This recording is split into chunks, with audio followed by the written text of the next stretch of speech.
Everybody, and welcome to the Doctors of Running virtual roundtable, where we, three doctors of physical therapy, discuss the art and the science to the stuff that we're putting on our feet. Today, we are really excited to have Chad Holt join us from Saucony. He's going to be breaking down what's been going on with Saucony in 2020, which has been a really, in our eyes, successful year for them. We're going to be breaking down the entire line from their staple shoes to the new Endorphin line, learning a little bit more about Chad, and then hopefully getting a little glimpse into the future. So Chad, thanks for joining us. Yeah, no problem. Excited to be here. Awesome. Tell us a little bit about how you got started with Saucony and kind of what's your role there now. Yeah, so the running experience has been, it's a long journey for me. It started when I was 10, 11, 12, somewhere in that age, and started running track and just found that I was better, if you took balls and things out of the equation, I was better at just straight lines and turning left. So, found like early love and success at running, and at the same time, just paralleled that with the love of shoes, and started working in run specialty stores when I was 14. Wow. The first couple of months, I was getting paid by shoes because I was too young to actually take in a wage. Which store was that? Where were you living at the time? Yeah, so I grew up in Greenville, South Carolina. So that store was run in at the time. Okay. It's managed by a guy who operates a different store now, Jeff Millman. But it just was one of those old school, independent, like mom and pop running shops where they just cared about the runner and about the consumer and just wanted to make him better. And so for me, getting a chance to learn and just learning about the sport of running, all the best runners in the area came through there. There's runners from Clemson, 4-minute milers, guys that were training for the Olympic trials and the marathon that lived in our upstate. And I just kind of got to see all of them coming through the doors and pick up some different learnings. And then at the same time, my boss at the time was super passionate about tinkering with running shoes. And so that kind of sparked some early learnings. I moved on from that and worked at a Fleet Feet for a couple of years, for 4 years, and learned just a whole other side of the business, which was really interesting. And then, that was during college and running competitively at Clemson. And then when I graduated, I managed a small mom and pop running shop in Virginia. And that's where I really got to see like how the business side of things worked and learn about buying and events and understanding just sort of the back ends of running rather than just what's happening at the foot and shoe level. But yeah, it's been fun. I started with Saucony probably in 2015 and been with them for 5 years. Nice. I've done a couple years in field marketing down in Atlanta, and then moved up to Boston almost 3 years ago, and have done 1 year working in our biomechanics lab, managing our fit and wear testing, and then about 2 years in our product marketing team working on the products that we develop. So that's been fun. That's pretty, your experience is pretty vast in terms of the sides of the running shoe and running industry, and your experience with it. That's valuable. I'm sure that's super valuable for your team. I don't know if you'd be willing to say that. You seem like a humble guy, but that's you probably bring a lot to the table for them. It's a different perspective. I mean, you get humbled a lot, and in terms of running, like it's not like other sports where you can have 3 guys on the soccer pitch and they may be at various degrees of skill levels, but it's really hard to tell unless they're moving without the ball and you're seeing just sort of their motions and what's happening. You're really keen eye for the game, whereas in running there's a time and a clock and distance, and one person's going to win and you're going to know exactly how far ahead of them than they are. So quickly learn where you are in the pecking order, and it's such a humbling sport. It always keeps you eager to get better, but it also lets you keep your mind in check, and you kind of think about that as you go through everything with life and just sort of apply that sort of mindset to it. You get to see a lot of different things in running. And you graduated from Clemson? Yep. So did you do you follow their football team? I mean, they're like amazing. So yeah, they running track there in cross country, track a lot of the athletes ran track as well, and at least they weren't quite as good, so their coaches allowed them to do multiple sports. Is probably not the case anymore, but it was really fun because you get to brush shoulders with guys that would be NFL players and learn just their work ethic and just get elevated to a whole different realm. And we weren't nearly as good as we are now when I was in school. That was just kind of at the very beginnings of sort of our upswing, but it's been fun. It's been fun watching the team do well.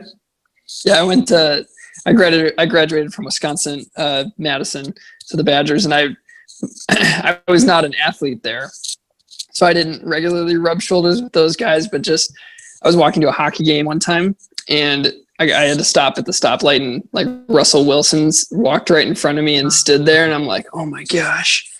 And then he's just like a college kid, just like me, but I was too scared to say anything. But anyway, that's off topic and not important.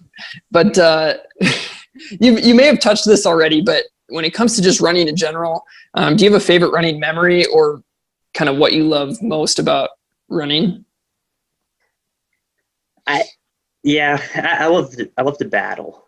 So it's just that period where no matter how good you feel or what your fitness is, you can just take it to the max and you can just punish yourself and get that taste of iron and metal in the mouth and just feel the endorphins pumping and taste the lactic acid. And that's just, that to me just hits the sweet spot. Like when I've hit that point, even now, like I'm out of shape and don't run nearly as fast, but I love spending a day where I just punish myself and get to kind of think about the glory days and what it was like to run fast back when I now I'm happy if I'm faster than my 8th grade self. So I have a quick question. So if you love punishment and running and that feeling of lactic acid, do you have a favorite distance to punish yourself at? Half marathons, probably. I think the perfect combination of just really far, but also you're running fast. I'd love to really train. I've been hurt the last couple of years, but I'd love to kind of get back focused and go after a half marathon PB. In college, I was a 5K, 10K runner, so you got used to the grind, and you quickly learn. I was doing workouts with a teammate of mine who was a really fast All-American, and it was my freshman year, and we were doing this workout. It was 1,200, 400, and so it was 6 miles total.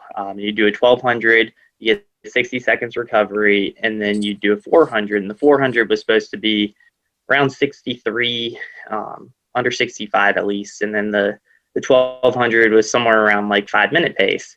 Yeah. And so you finish the 1,200, and you get a short break, and then you're just going all out. And remember, my coach was just like, Chad, you're just going to do the 1,200s for now. Because running 60 seconds or 63 seconds after going, that fast and doing it for that long, it's just another level. And one of the things that just amazes me so much is when you see guys like Kipchoge running, and I try to explain to other people, family members, friends, whatever it may be, like how fast he's running, and to give them an idea is like you guys may think that I'm a great runner or whatever, but like the fastest I've ever run in my entire life, like comes down to a fraction of what he's doing for the entire race. And like that just to me is unfathomable. So I loved I forget which marathon expo it was at. It might've been the Chicago, where they had a treadmill at at Kipchoge's marathon pace. And people would try to run on it as long as they can. And it's just people going for like 5 seconds and then, falling and bouncing off this treadmill. I think it was like a soft treadmill, but it was awesome. Mo Farah actually fell off the treadmill when he tried it. So, oh dang! Like, oh, that's awkward. Awesome. Well, Chad, let's dive into all things Saucony recap. So let's go through kind of what 2020 has been. All of us on our team agree that you guys had a phenomenal year, contention for kind of the best of any of the major shoe companies out there with the new stuff that you put out and just the updates. But we want to start kind of with the new stuff, which really centers around the Endorphin line, the Endorphin Shift, Pro, and Speed. But let's just start with, how did you guys come with the name Endorphin, and where did that get inspired from? You said the word once today, so it's probably a little bit of inspiration, but where did that come from? Well, it's no surprise or mystery to most people that when you run, part of the chemical reaction that happens with your body is you have endorphins that run through, and can kind of help to sort of calm certain parts of the body to allow you to run more efficiently and channel the blood flow to the right areas. But one of the things that was interesting was we had named a spike and racing flat in our track line the Endorphin before this, and it was kind of our distance spike, like 10K or our 5K, 10K racing flat. And it was just a really great shoe. It spoke to the 10K guys on our team. Like Ben True was a big fan of that shoe. The flat was just incredibly lightweight and just felt really great. And as we went through sort of the naming conventions of the Endorphin collection, I mean, we were first discussing the Pro and kind of where that would go, and we discussed does it family up with Kinvara? Is this in that space? That being a staple model in the line, but it seemed like a different animal, and we ended up coming back to Endorphin, and eventually it became this whole collection that came out of the idea of one shoe. It, kind of fortuitously, if I think back on it, but it seemed to work out nicely, and it kind of has a nice sort of just explains itself by just reading the name. Like, what you're getting when you get into the Pro version that's going to give you some endorphins. Right. Yeah, I think it's interesting too, just with the versatility of the Endorphin collection, because I think back to the original Endorphin Spike and Flat, like you were saying, and the versatility of that shoe was amazing. I mean, it was like a 3-ounce, 4-ounce shoe, and I knew people that raced 1500 in it, and I knew people that raced 10K in it. And yeah. And it was a shoe I was always dying to put on my feet, but in college, and you run with what the school gives you. So I never really, never did. Yeah, I moved up here, and one of the first races I did was, I'm like the Ipswich half marathon, I think. But my buddy wanted me to pace him to a PR, and he's like, Chad, give me the lightest flat that you have. And I was like, I've got this one, the Endorphin, but I don't know if you want to race a half marathon, and it's pretty thin. And so this shoe is, I believe it's 4 ounces, and has a super breathable kind of mono mesh upper. And then it was the ball of the foot was our Everrun material, and it was 0 drop. And so it just had a few millimeters of Everrun in the forefoot, which that material was substantial enough to give you enough dampening and protection as you kind of hit the ball of your foot. But a few millimeters of any foam doesn't leave a lot of space for protection from the rocks and debris over a half marathon. So he was pretty beat up towards the end, and he did it all the time now. Yeah, but he ran a PB, so I was proud of him. That's awesome. Give a shout out to the Endorphin Racers. That I am one of those guys who love those super minimal shoes. Like the Mizuno Wave Universe was one of my favorites, and it disappeared. I discontinued it. The Endorphin Racer was able to replace that really well, and I was always really impressed with that shoe. But obviously, as the market changed, right, so the Endorphin series has shifted. But you guys did a good job with that. I know Ben True really seemed to like that one as well. But it's I'm glad that line has continued. I'm also it's going to be interesting to see sort of how. I'm super impressed. Go ahead, Matt. I'm super impressed. Anybody who ran a half marathon in the Endorphin Racer. 5K was the max they would take that to, but that's impressive. Yeah, I'm with you. People do different things in different shoes. Like, I remember my first marathon, I was dying. It was Pittsburgh, and I don't know if you ever run that course. It's super hilly, and the last like 6 miles is it's all downhill, but it's just like this rolling up and down. And this guy, I was running pretty fast, and it was like mile 22, and this guy in 5 fingers comes just blazing by me. And I remember just being in such pain, and I looked at him and I was just like, man, you've got to be hurting so much.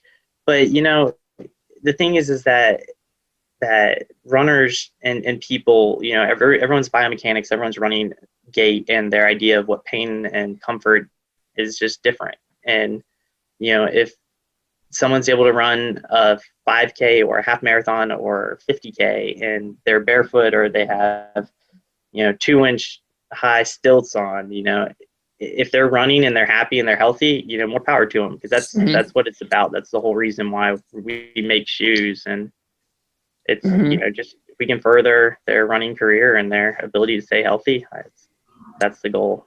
Yeah. I'd like to reiterate what you just said, which is along the lines, because we get people all the time asking us, should I do a minimal shoe? Should I do a maximalist shoe? And I just want to reiterate and kind of summarize what you just said, you have to find what works for you, is there are different people respond differently to different types of shoes. Some people are going to work super well in the, like if you're a competitive athlete that's racing, some people are going to do super well in these super cushion carbon fiber plated shoes. Other people are going to do better in the super minimal shoes like the Type A or things like that. You just have to find what works for you. And there's one is not necessarily faster than the other one when you look at the individual, because it's individual specific. I'm sorry, as a population, the individual is where you'll see those differences. Yeah, and you know, to kind of go full circle back to the Endorphin Collection, when you know, that sort of mindset came into play a lot when you're looking at the creation and how it fits into the line architecture. So when we looked at the Endorphin and the development of the Pro, the whole reasoning for building that shoe was to make our athletes the fastest running shoe that we possibly could. And you know, we feel that we've done a really great job with that. We've had success across the board with a ton of you know, American records. There is Jared ran, got third at New York, or third American, I think. But we just had some really great success. Molly Seidel placing second in the Olympic trials. Just tremendous things that have happened within that model. But when you look at the functionality between that shoe and the way it relates to all of our other shoes in the line, it's very different. And it's important to remember that, you know, your running experience for whichever run that you're doing, whichever, you know, whether it be a easy day, a long run, a tempo day, you know, whatever the tool is that you need for what the task may be, that's kind of how you look at it. And that's sort of what the Endorphin Collection became, was, you know, we had this shoe that we felt had this special stuff, and just, you know, we felt an energy and sort of success around this. And we thought, how can it be delivered into an everyday model that's a little bit more approachable? Because, you know, not every runner is able to run in a shoe that's tuned to such high performance capabilities as the Pro is. And when you get something like the Endorphin Speed, that's, you know, the same build out, but it doesn't have the carbon plate, it now has a nylon plate. It's a little bit more flexible. The upper is a little bit more substantial. It holds the foot and keeps you a little bit more stable. All of these things sort of come into play and allow the runner to have a different experience. And it's different than the Triumph from the Ride, from, you know, the shoes that have been in the line every day. And it's just trying to find out what works for you on that specific day, on those specific runs, and knowing that it changes. Like one day you may be running great in the Pro or the Speed, and the next day you may need to run in the Triumph, or maybe you need to run in a Shift or a Guide and have a little bit more stability. So it's kind of nice. Chad, and that actually, Nathan, go for it. I was just going to say, you kind of touched on one of my questions. It's going to be, how would you guys at Saucony, how do you differentiate? And one of the questions we get all the time is, you know, should I get the Speed or should I get the Pro? And so we talk about those things, but that's kind of what you were doing there, is you're differentiating, this is where it was designed, but it's also going to be so variable. Yeah, when you look at the Pro, you know, it's a stripped down racing experience. So the upper is super minimal. The heel counter's thinner than what you see in the Shift and in the Speed. You know, it has a carbon fiber plate versus a nylon plate. So that plate's much more rigid and it holds that shape over a longer period of time. the foam stays the same. It's incredibly bouncy, but the outsole rubber is not as thick as what we have on like the Triumph or Ride or those everyday models, because you're trying to save weight. You're trying to shave down and create more efficiencies.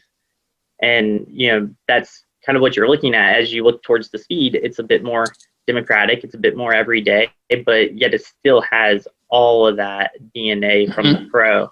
Down to the fact that we reuse the same geometry and shape as the bottom unit, and deliver a really great running experience. And then you get down to the shift, which families up into the lineup a little bit differently, in that it doesn't have a plate in it, but it accomplishes that same stiffer forefoot geometry, that speed roll effect, but using a higher stack height of EVA. And we know that Power Run or EVA is a less flexible material than our beaded foams, our Power Run PBs or PBA materials. And when you reduce that flexibility, you increase the rigidity, and that creates that speed roll sensation through the forefoot. So you're delivering the same sort of effect in terms of biomechanically, but you're doing it in different ways and in different geometries based on the specific needs of that shoe and how it would relate to the runner's biomechanics. Right. When you talked about speed, I was going to say the one commonality between these three is the speed roll technology. And I think we've written about this in our reviews, but can you just talk about what speed roll technology? Our understanding of it was the geometry of the shoe and the way that the toe spring is whatever. But do you want to go into what that technology actually is and how it's used? Yeah. So speed roll technology is really the stiffening of the forefoot and creating an increased toe spring, and that increased in bending stiffness or rigidity of the shoe allows it to act more as a lever and kind of reduce the stress of the body at certain places and apply it to kind of forward motion to get you off the ground a little bit faster and kind of move through that gait phase a little bit quicker. And the goal is to reduce the overall stress or work that the body's doing and allow it to translate to an easier running experience or a more efficient running experience. And so it's a combination of a couple of things. So the speed roll geometry does that, and that it can act as sort of a lever and get you off the ground a little bit quicker, and sort of almost propel you forward. But then when you add in the high compliant foams and the high energy efficiencies of these foams, you really create a unique running experience. And that's kind of what we're seeing in these sort of super shoes or these pros and these speeds and things of that nature. But what we found with the speed roll is a really interesting learning to take and apply it to an everyday shoe, and that you can get it all the way down into the shift and have that relaxed or that more efficient running sensation, but in something that's more democratic and that you can use for almost every run. And we're talking about it now because we're discussing what the next shift is going to look like in the future, and we found a quote. I'm trying to think who it was, but so I apologize. I'm not going to give them recognition, but it was basically that every runner wants to run in the shift. It's just finding out what works for you. So it's like you want to wear these speeds and these pros and have that super lightweight efficiency and these explosive runs, but it may not work for you. And the shift just happens to work for almost everyone, whether you're an elite runner and it's an easy day, or Molly Seidel, she wears it like on a lot of her just everyday runs.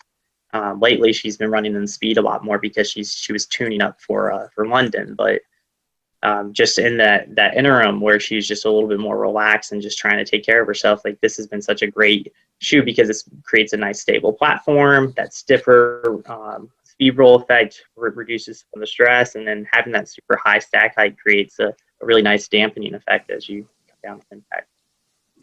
Yeah. We'll go, but later we get to say what our favorite Saucony shoe was. So I'm sure we'll talk more about some of these kind of moving forward. But We're gonna jump to kind of what the updates have been, but does anybody have any last thoughts or questions on the Endorphin line? I can see Matt's ready to speak. He's about jumping out of his pants. I was very interested and very impressed by some of the elements that you included into the shift, especially when it comes to stability. As the industry starts moving away from posting and things like that and looking for geometry, what made you guys extend the heel counter down here? I loved it. I thought it was very interesting, and this was an everyday shoot for me as someone who generally needs a little stability. I did like 20-mile long runs. It had zero issue, and this was a very stable. I mean, you got the classic stuff with kind of the width is a little bit more, right? So it's a little more stable platform. Stiffer toe spring is great, rolls forward, but this was very interesting. So I'm curious, what motivated you guys to bring this down, especially in this direction and externally? Yeah, so there are kind of two reasons. So the first was the shift is built on a 4mm platform. And the reason for that, where the Speed and Pro are both 8, is when you elevate the stack height. So the shift is 38 in the heel and 34 in the forefoot.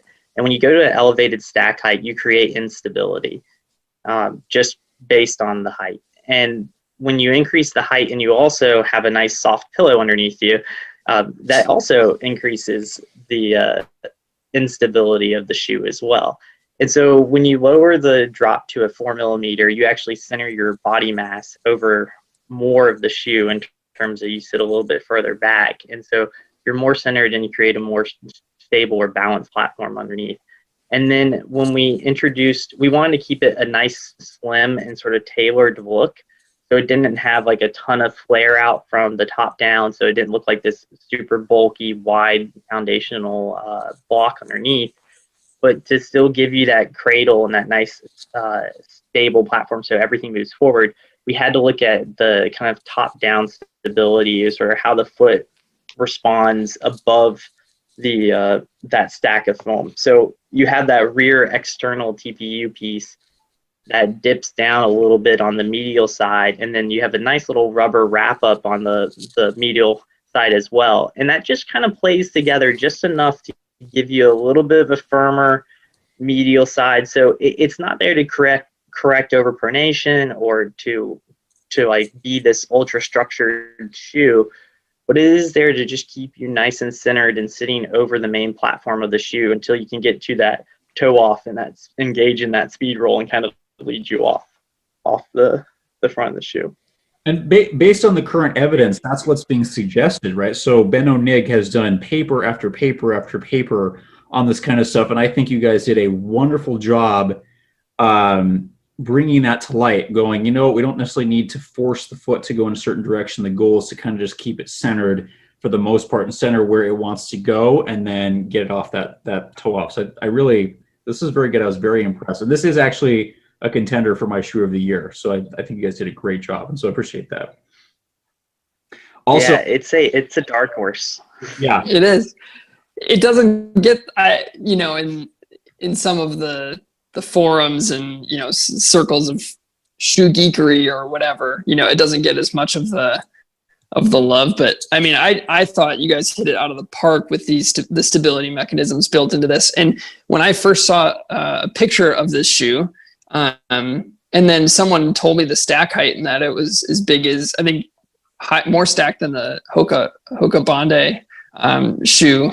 I was like, no way. Because it just, like you said, you didn't build it out. So it didn't look like that. It looked sleek.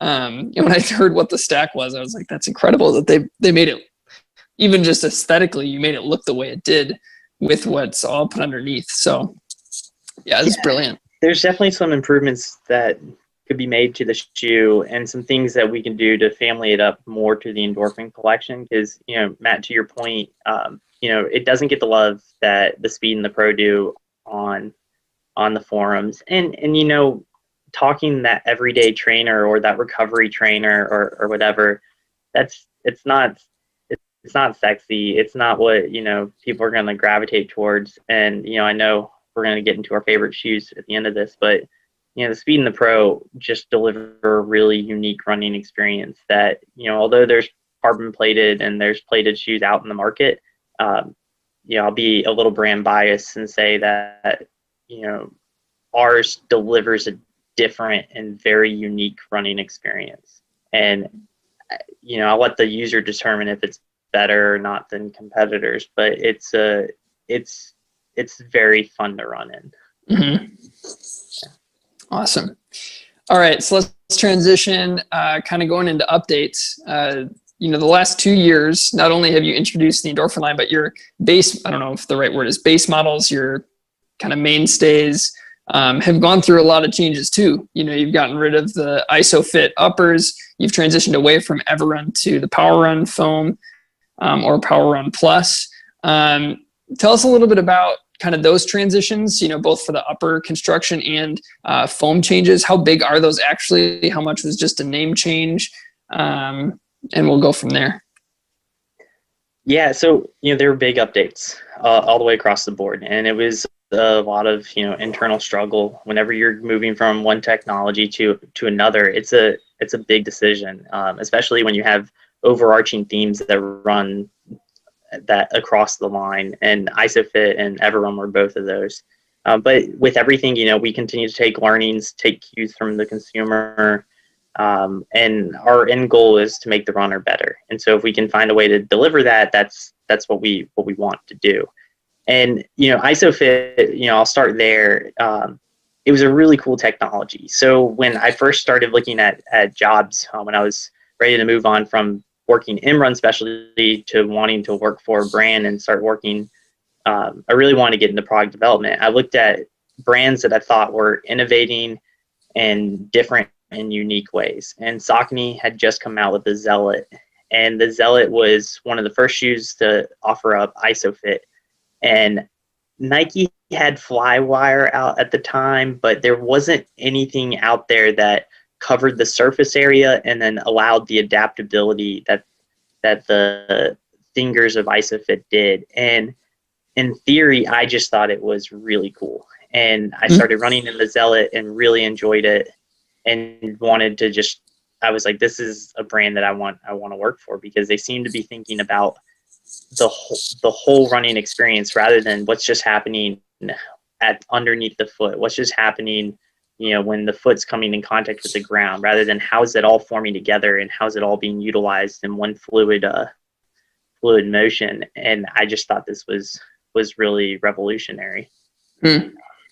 And so it was a big step to move away from that, because you have technology that you put effort and research and development behind, but you look at how shoes are being made, and you looked at, can you deliver similar type fits and experiences without having to have the individual tabs have material advances changed. And we felt that we were able to do that while cleaning up the overall aesthetic of the shoe as well, and still maintain the adaptability in terms of the upper and the fit. And we were able to do that with our form fit system, and as we kind of applied that learnings into the Guide 13 and the Triumph 17, we saw success. And moving forward, we've seen with the Triumph 18 and Ride 13 as well.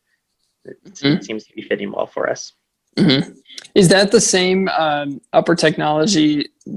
I'm trying to remember. Is that in the Shift as well, or is it a little bit different construction?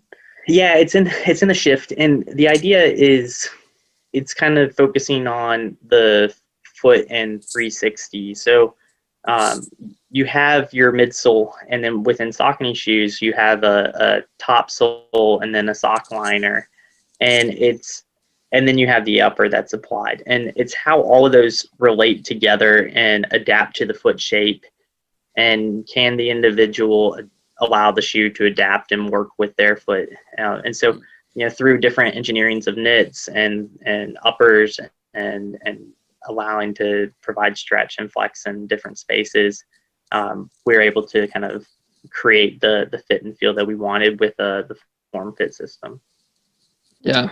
I thought overall, I know you guys can speak to this too, but from my experience running in the shoes from this year for Saucony, the adaptability of the upper, not just from like its stretchiness, but I think the way that you guys do think about how it interacts with the midsole underneath, you're not just throwing some kind of mesh on top of a foam. it provides a lot of volume that can adapt to whatever type of foot kind of goes in there. I see that even with the Endorphin Pro, but there's enough volume that it could either be for someone who may have like a higher instep or higher arch, or it could be for someone who's got a flatter foot and needs kind of a wider base. It did have a way of adapting to that, I found. Yeah, Saucony has always been known for having, narrower heels, wider toe boxes. And we've had that sort of wider, more accommodating fit.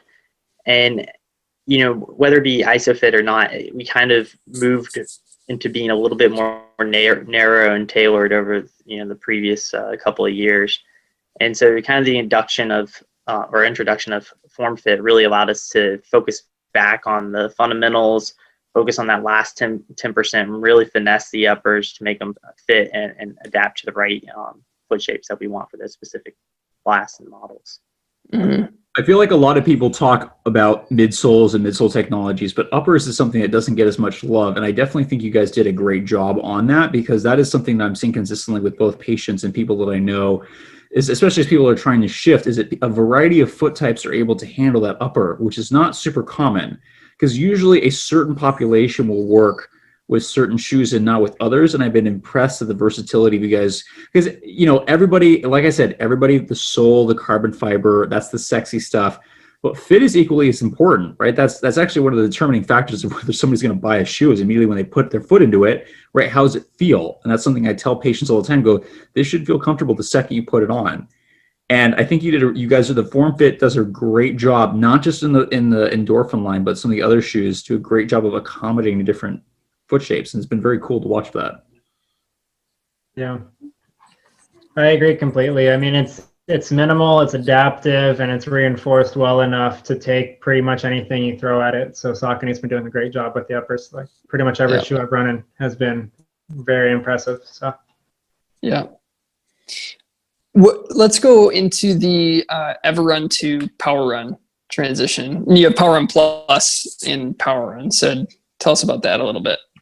Yeah, so Everrun was a great material. I mean, when you start looking at beaded compounds and ETPUs, you start to see the different energy efficiencies that you're able to get from them. And that kind of led us down the path that led us to Everrun was, high energy return foams and having this high durability and high flexibility. These materials just perform differently than what we've seen in the past of standard EVAs or even different types of blown PUs.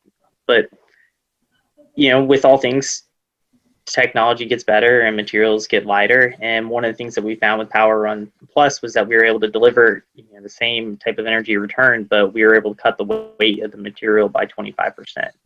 So in the transition from the ISO 5, the Triumph ISO 5 to the Triumph 17, we cut the midsole unit by about 25% in terms of weight, but we added that back up to the upper. So when you look at the upper of the ISO 5, it was a really thin knit ISOFIT that was really soft and just kind of like almost fit like a sock. Like it was very thin and just sort of like adapted to the foot, which was great. But that type of consumer, when you're running on a midsole that's a little bit heavier, it felt like you had this larger midsole attached to a thinner upper, whereas it didn't have this really nice balanced kind of fluid fit. And that's kind of where the emphasis of form fit really comes into play, is delivering that overall balance top down so that the shoe works in unison together and it doesn't feel like a couple of pieces. And dropping the weight of the midsole while still maintaining that flexibility and adaptability to the ground surfaces really helped with that overall fit and feel. And the Triumph 17 won Editor's Choice Award for Runner's World and was a hit for us. So we've definitely seen the success in that transfer to Power Run Plus. I mean, most of the industry is moving to softer, more compliant type foams, lowering the density and cutting the weight of from Everrun to Power Run Plus really helped to propel us into that realm and help us maintain a competitive product in that field. And we're continuing to push. So hopefully we'll have some more innovations down the line. Yeah. And I think another shoe that was a kind of a sleeper shoe too is the Ride 13. That was just to say it's just a pleasant shoe to run in. And that doesn't have the plus foam, that just has the power run. But everything about that shoe is also just a great update and really versatile, I would say. One of the more versatile ones that you guys put out this year too. Yeah, when you look at like the Shift, for instance, and it has the high stack height of power run foam and stiffer forefoot geometry, the Ride is sort of that complement to it in that it mirrors the same sort of setup where you have a nice chunk of power run foam underneath. You have the top sole of that power run plus cushioning that's right up next to the foot. And then you have just, you know, a little bit more of a standard engineered mesh upper. But what's unique about the Ride is that it has that more flexible forefoot, and it just gives it that smoothness that you don't get from some of these shoes that have that stiffer geometry. They really want to get you into that fast, like get you off the ground and get you going to that next step. Whereas the Ride just, you know, it's a little bit more versatile. It lets you adapt with your gait and kind of run a little bit more fluid. It just has a different feel to it. But yeah, it's been it's a workhorse of a shoe, and the 13 has been a great update from the ISO 2, and we expect more of the same with the 14. Yeah. All right, let's before we're going to eventually get into kind of the future of Saucony, but before we do that, let's all take our pick. Chad, you can start us off, I suppose. You have the most experience with Saucony shoes. What was your favorite shoe that dropped from you guys this year from Saucony? I mean, it's the speed. Like the speed is not just my favorite shoe from this year. It's not just my favorite shoe from Saucony or from any brand this year. It's probably my favorite shoe that I've ever run in ever. It checks the box on so many things. I mean, it's fast, it's light, it's responsive, it's soft. I can take it for a 15-mile run and feel completely fresh the next day and not just totally trashed. I can go to the track and do mile repeats or quarters in it, and it's fine, and it handles the turns and does a great job. It's just incredibly versatile. It's been durable. I haven't had any issues yet, so to speak, but it's just been a phenomenal update. And I was so excited to run in the Pro and to get the carbon plates, and then you know, COVID hits and no one's racing or anything. But I still have used it a couple of times and done my own like 5Ks and time trials. But I still just like when you have, you know, just to be the spoiled running kid, like to have every running shoe at your disposal and to look at the gauntlet and be like, man, what do I want to run in today? Like I've got more miles and speeds than I do like 5 times more than any other shoe this year. So yeah, it's a good one. Wow, that's awesome. Who wants to go next? I can go. So as far as 2020 goes, I'm actually going to go with the Endorphin Speed as well. And I really, really love the Endorphin Pro, and I do think it's a top tier racer. But as far as my rotation goes, the Endorphin Speed's my favorite long run shoe by far. And so I've had several runs at 18 miles or more, including a 26 miler. And it's my feet have never hurt at the end of the run. I've always stayed fluid. I've closed some of those runs out pretty fast, and it's responded every single time. And so as far as my rotation goes, I use the Speed a lot more than I use the Pro, and I've been very happy with it. Matt, what you got? So, I mean, I've already talked about it, right? But the close second, by the way, is the new Triumph. The Triumph 18 really surprised me, as I'm not usually someone who likes heavy premium trainers, and I actually was able to do workouts in that shoe thanks to the Power Run Plus. So that gets a really close second, but the Endorphin Shift, I think, was my really big favorite from Saucony this year, just because of all the stuff I talked about as somebody who needs just a little bit more stability. Creating a max cushion shoe that doesn't feel like a brick, it doesn't feel like I'm running in a shoebox, is a big deal on the shoe that I kept reaching for. So I think you guys did an awesome job. So this is definitely my favorite of the year. However, I'm a huge sucker for the Kinvara, and I haven't tried it in a couple years. So I'm interested to see what that next one looks like. My opinion might change the favorite one, so we'll have to see. I'm holding my hope up. So many pairs of the original. I cannot. It was a long time ago. All right. I feel like somebody's got to say it, but it's also my favorite. So the Endorphin Pro is my pick. Actually, my second favorite was the Ride 13. And I would use that one more than I do the Pro for obvious reasons. But when I was bringing the Pro through our testing protocols, I'll leave the other shoe unnamed because that wouldn't be fair. But I warmed up in one shoe, ran like a half marathon, kind of like trial at my marathon pace, goal marathon pace. And then I switched back into the other shoe and ran home.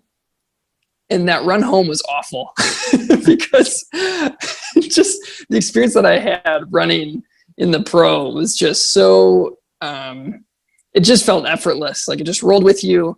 I loved the minimal upper. It locked down well. It just bounced really great, but not too much bounce, but it had this perfect amount of kind of just like propelling me forward, it felt like, and just the roll. And I didn't even feel like I ran 13 miles at all. And that's, for me, I'm not this elite marathoner. I've only ran one marathon in my life. So to do that day, I did 15 miles, and for me to do that and it felt good, was bizarre. And so I just remembered getting done and just loving the experience of that day in particular. All the other things that I brought it through, some of the shorter stuff in our protocol and certain speed targets and stuff was great too. But just how I felt, and it's the same experience that you guys have talked about with the speed, but just being able to get done with a run and not feeling beat up was awesome. And then to have this contrast of, this is a shoe, and the other shoe that I was putting on to run home, I really like. And so when I put that back on and ran home in it, I was just blown away by how it felt after that. That was a strange juxtaposition. So yeah, that's one of the things, like with the Endorphin Collection in general, is like the shoes have just a different energy about them.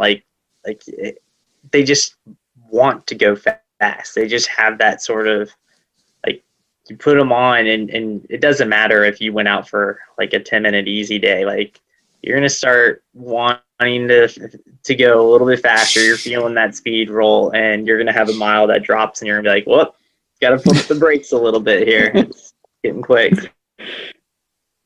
Totally. Okay, here's our final question for you, Chad. And obviously you have the liberty, obviously, to say whatever you can or withhold what you can't say, because it's about the future. So kind of what are the future plans for Saucony? What can you tell us about what we should expect for 2021 and your goals for 2021? Yeah, so Saucony's got a lot of fun stuff coming up. We're consistently innovating, and our goals always come back to the runner. And so we start there, and if it's not making the runner better, if it's not improving upon the experience from the previous iteration, we don't want to apply that into our shoes. And we want to make sure that we're keeping ourselves accountable and focusing on that. Our brand motto is we exist to empower the human spirit at every run, with every stride, and every community. And if we think about that and what it means, and you apply it to running shoes, and you apply fundamentally like what you're doing when you make a pair of shoes, as we go forward and we start innovating and we start looking at how it applies to the everyday runner, I think that's where we're going to see some of the biggest gains. And so we're taking some of the learnings that we have from Speed Roll, from the Triumph, from Power and Plus, and hoping to apply them into some unique models and unique applications that can create just some really fun running experiences. So 21 is going to be fun with a lot of color. You're going to see some really awesome energy drops from speeds and pros. The Kinvara has a really fun update. Matt, you'll be super excited. Some pairs will be coming your way in the next couple weeks here. Awesome. The ride gets a nice update. I think it pushes it a little bit further forward.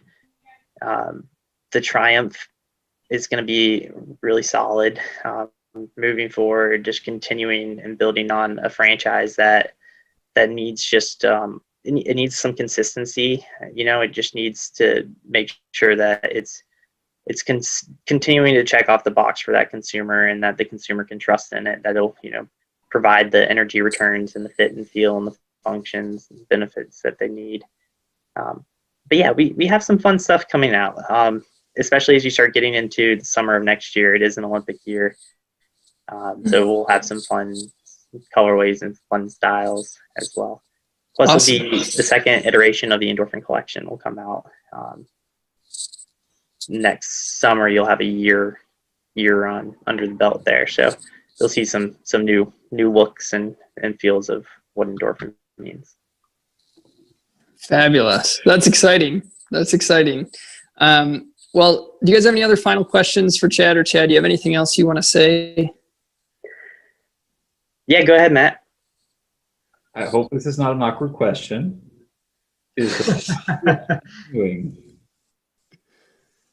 What'd you say? What? is the Saucony fast switch going to stay on board? Yeah, it's staying on for a good little while still. Then that kind of leads into my next question. If you guys were to play PLM and you were to have an opportunity to make one shoe from Saucony, or to make one shoe better from Saucony, what would you do? What route would you go? Which model, or would you create something new altogether? I love this question. I got to think about it. I didn't expect this. I would go into a realm that has been changing drastically, and I would want to take a shot at the fast switch. And I would want to go, hey, I know this area is very small. Racing shoes in general are not very big. And I know I should be, the smart answer would be, let me take one of the trainers. But the fast switch has been an interesting shoe that I've loved for a long time. So I'd love to take that shoe and go, how can we make something fast that's accessible to a large part of the population, that makes them go, I kind of want to try this, but it still provides stability in a way that perhaps people haven't seen when it comes to speed. That would be something I would be interested in, and go, nobody's really looked at. Again, the concept of post is changing. The concept of stability is changing. Can we, that population that still does like stability, can we provide them something very unique that still makes them go fast? But that's hard, again, because it's a very small niche market, and I acknowledge that. Yeah, that's a whole nother debate, and one that I'd actually love to pick y'all's brains on. But we've seen the transition from stability to neutral over the past 10 years. It's completely flipped, where 10 years ago we were selling 70% stability shoes out the door, and 40-30% of neutral, and now we're flipped the other direction, and half the stability shoes are, they're hardly considered stability shoes still. They're just kind of neutral cradles that are pushing you forward, which is fine. The science kind of points that if your body can handle it, then that's the way that it should go. But I'm curious to see if with the introduction of stiffer geometries, if with the reduction of stability shoes and more people wearing neutral, if we're going to see an increase in injuries over the next couple of years, and if we'll see that transition to a stable or supportive or type of mechanism that way. Based on history, David, things seem to come in cyclic patterns, so I kind of expect us to head back that direction at some point. We'll flip around, as has been done many times before. So we'll see. Yeah. But the evidence is very interesting on that, and it's not as clear cut as people report. It is So you will probably see something switch around here shortly. Yeah. David, what would you say for kind of which shoe would you want to either develop or change? I've got two, but the main thing, neither of these shoes I've run in for a long time. So when I was in high school, I almost always ran in the Saucony Omni series. And as I've gotten older, I've learned to love the versatility and kind of the do-it-all shoes. And so the Kinvara has a close spot to my heart as well, but I haven't run in that since probably 2015.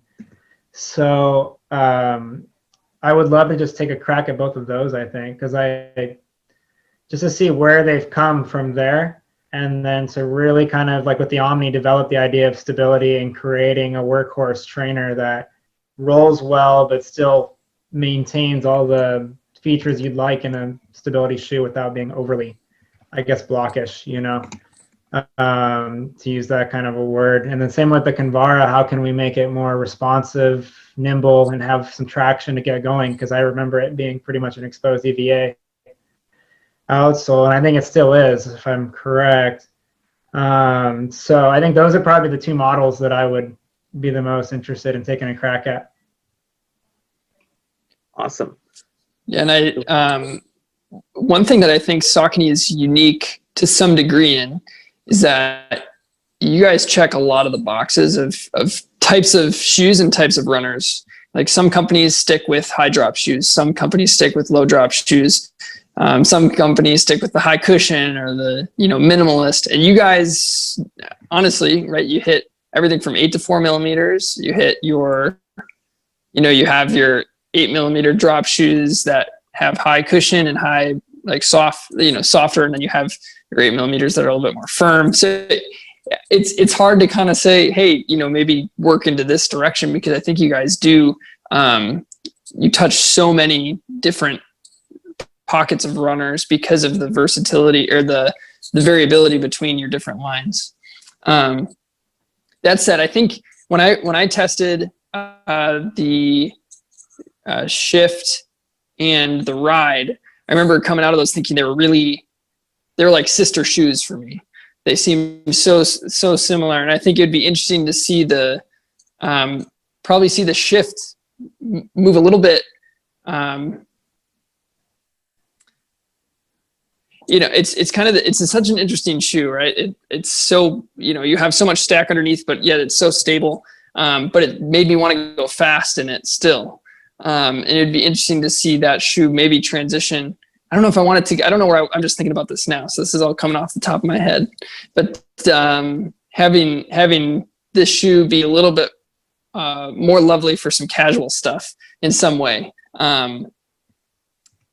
Because I feel like it always made me want to go, even on my long runs on it, and some of my kind of recovery runs. I just always wanted to keep getting up off the toe. But that's also maybe I know that's the point of the shoe, right? Working, yeah. So then maybe it's changing the ride. I don't know. They just seem like sister shoes to me, which maybe is not a bad thing. So. No, that's a good point, Nathan. We've talked about that a lot this past year. Is when you have to your point, when you have a lot of shoes that are checking the boxes for a lot of different runners, there starts to be that sort of bleed over and from one model into the next. I mean, you've got the Ride that's 8 millimeter drop, moderate stack height, power run shoe with a power run plus topsole, and the Shift is a higher stack height power run shoe with a power run plus topsole with a little bit of stability. I mean, they are very similar, but it's trying to hit the right type of feel for the right type of run. And if there's ways to delineate those two a little bit more, maybe it's create a more softer or funner version of the Ride, or create something that's families up more to Endorphin with the Shift. Something that's even faster. Who knows? That said, I loved both the shoes, so I'm kind of reaching, But that was a great question. Any other thoughts or questions from anybody? I would say if we're allowed, since it sounds like we're allowed to do two, the Kinvara would be my option, given the versatility. And I'd be very interested to take a crack at going, how can we keep this versatility yet continue to move it forwards? Because that is a shoe that has a unique following, and trying to help that shoe evolve without losing those people and yet gaining more, I think would be a very interesting process. It's a unique challenge. Yeah, it's a tough shoe. Those,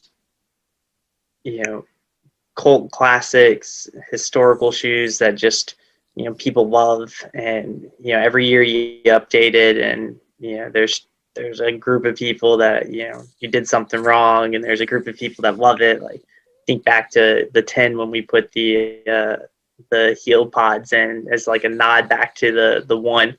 It was blowing their minds. Like, what are these pods in the back heel? And it's like, guys, that's integral to the Kinvara DNA. Like, that's an OG attribute there. But yeah, it's one where it was revolutionary, 10 years ago, and now it's kind of more of that workhorse, that staple shoe within the line. But keeping it fresh and keeping it modern is definitely a tough ask, but it's fun. I mean, that's one of the things that we get to do, and I think you'll be pleased when you see the 12. Looking forward to it. I have a patient who knows who she is, but I can't say her name, who was very pleasantly surprised by the Kinvara 11. She's only ever worn that shoe since she started running. So it's the Kinvara series.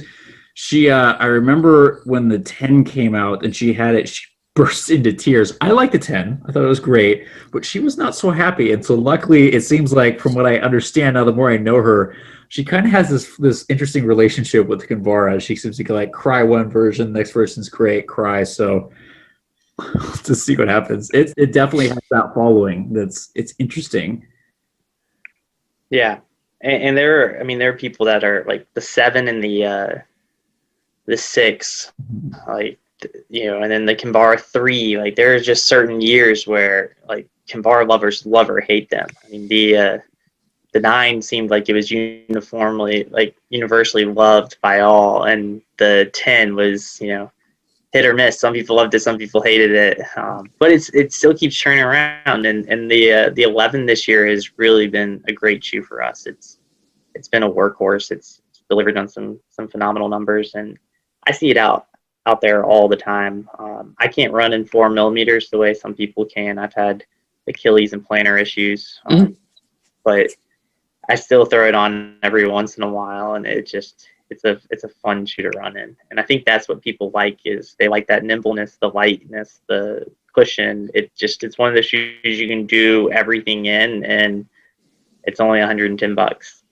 It's not going to break the bank. Yeah. That's fair today's market. Yeah. Well, Chad, thank you so much for joining us tonight. You being out on the East Coast, it is quite late over on your end, so we appreciate you giving us time on a weekend. If anybody who's watching or listening has any questions, please feel free to reach out to us at Doctors of Running. You can check us out on our website, Facebook, Instagram, YouTube, podcast. We're starting to spread ourselves maybe too thin because we don't know what we're doing. But yeah, please check us out and please subscribe and leave us comments. Let us know what we can be doing to help you guys learn more about your footwear or running. We're just here to help you out. Take care, everybody. That is not true that we don't know what we're doing. We have some very cool stuff coming, so stay tuned.